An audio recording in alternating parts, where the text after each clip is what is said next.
শুভ সময়। মঞ্চে উপবিষ্ট সম্মানিত কবি, সাহিত্যিক, লেখক যারা আছেন সবাইকে আমার পক্ষ থেকে অভিনন্দন। একটি কথাও না বাড়িয়ে আমার মনে হয় কবিতাই পড়া উত্তম হবে।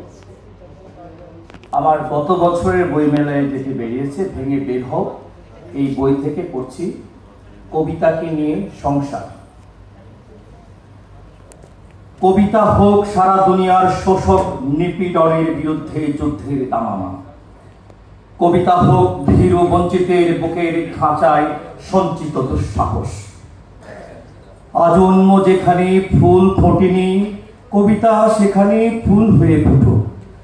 আজন্ম যেখানে আলো জ্বলেনি, কবিতা সেখানে সূর্য হয়ে চলো। নিয়মের দোহাই দিয়ে তাকে কখনো আটকানো গেছে কি? ছন্দের শিকলে তারে বেঁধে রাখা গেছে কি কোনোদিন?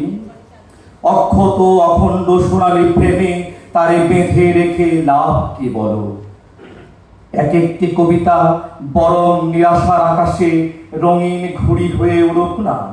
অসত্য সময়ের কোলে সত্য ভাষণের অনিবার্য শিখা হয়ে জ্বলুক না কবিতা।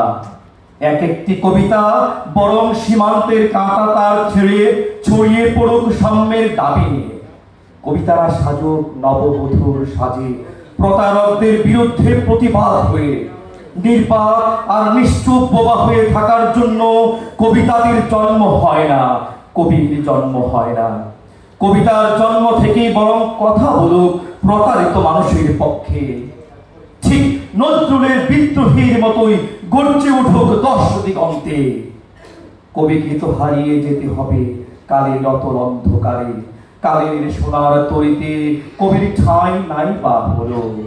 কবিতা তো থেকে যাবে মহাকালের বন্ধু হয়ে। কবিকে জর্জরিত করা যাবে বলে বেয়নেকে অজস্র বার পথে বইমেলার ফুটপাতে।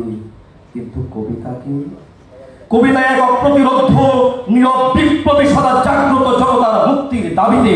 কবিতার সাজে পৃথিবী সাজুক, কবিতার সুরে পৃথিবী বাজুক, কবিতার আগুনে পৃথিবী জ্বলুক। কবিতা, কবিতা, শুধু কবিতা।